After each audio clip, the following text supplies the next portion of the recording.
Welcome back to the Weekend Warrior Show Recap Pod. I'm Ty from the Unemployed Architects. This week I have two shows to talk about. I had New Year's Eve at Door 4 Brewing, and I had January 1st I played at Buffalo Creek Brewing. So, as far as the Door 4 Brewing goes, pretty classic, pretty standard, which... maybe I was expecting it to be a little different because it was New Year's Eve, but they didn't change the set time at all, so it's pretty early for a New Year's Eve show.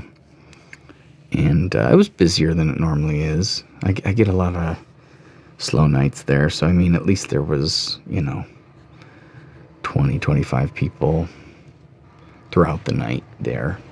And a couple people I knew came, which was cool. A couple people that had me at their barn bash Halloween party, which... they actually don't live too far from Decatur, which is where that's at. And so they showed up, and yeah, so that was good. I knew a lot of the songs that I actually didn't get to play at the barn bash because the set was short, but the guy who booked it requested some different artists and different bands, and I remembered like the ones he had requested that I didn't play. So I played a lot of those, and played a lot of originals, and I did a new setup where I did one in-ear, and then I did like a light, which this in-ear was with the pedal signal, so I had the effects, and then I had my left ear, I had like a tiny earplug in, and this seemed to work well. I felt like I played a good show there. Felt solid, felt strong. And, I was done before midnight. I got to come home and hang out with Lo a little bit before ringing in the new year. So that was kind of a change of pace for those types of shows. It's like the best of both worlds. And, yeah, it just felt good all around. I don't know, something was in the water maybe that night. I felt like I was excited to play. I sounded good. There were some people there to hear me. And yeah, that was the night. I think successful. And the Saturday show was the adventure. It's like the first big snow of the year. So I don't know. I pretty much have to do it. This was a show all the way up in Long Grove, which is like up maybe a little past Chicago, a little kind of by the Elgin, if you know where that's at, about 2.5 hours north. And I hit some snow on the way up there, and it started okay. I left around 12:30, and it was fine until I got to about Pontiac area, where it really started to snow. It wasn't too bad. And then by the time I had gotten up to Chicago, it was wild. It was like... there were some salt trucks out, at least by Chicago, but I was going 25, 35 on the interstate for some of it. And yeah, I had gotten in an accident a couple years back on the way down to Springfield. I had changed lanes when there was a bunch of snow out and going like 50 miles an hour on the interstate and went into a ditch, and that was a wild experience. But so I was like really cautious to like, take my time and be slow. And then I got there, and it was a really interesting looking place. It was cool. It was just a really like homey log cabin kind of feel. And it was had the wood, and then out back they had a bunch of fire pits. So, like, people were actually, when it was like snowing, and when I got north of Chicago, it was like way worse than even near Chicago. And it was like it reminded me of like a small winter, like Wonderland or winter Christmas town or something, because there's still like the Christmas lights up, since it's only New Year's Day.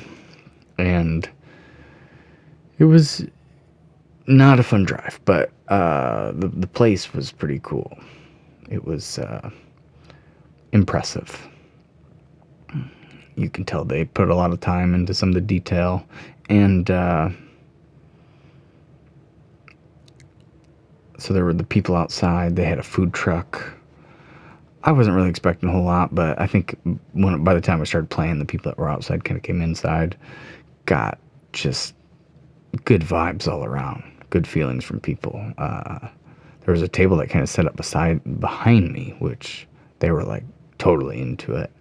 I don't know that I played enough country music for them, but they still were into it.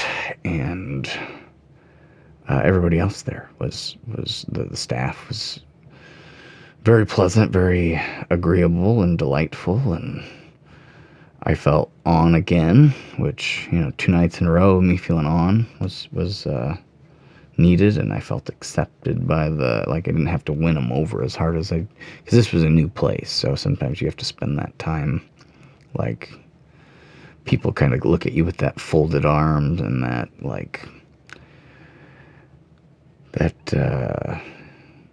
what are you going to try to do, look, and it just wasn't like that, really. And I played strong, no in-ears. It was kind of a small enough place that I didn't really have to worry about it. Though there was an upstairs and that whole back area, which I guess they had bands play out in the snow before, because they have all those fire pits and some heaters and stuff. But this was just a little too wild, so they had me inside. It was just a nice view, too. And it was a fun show. It was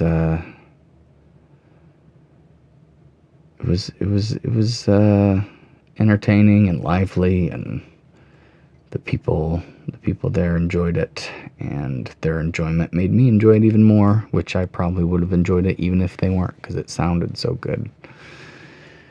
And but the real struggle was, at the end of the night when I was driving home.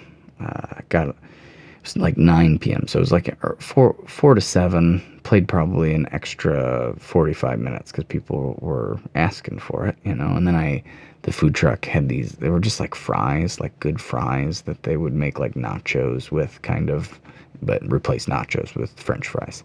And I got a big bowl of one of their signature, and that was delicious. That was unexpectedly good, and I took my time. I was very much procrastinating to get my stuff before I went home, and got on the road, and it was north of Chicago. I was driving like 20, 25 on the interstate. There was probably an inch of snow on the interstate, plus it was 20 degrees or colder, and so it was ice underneath that.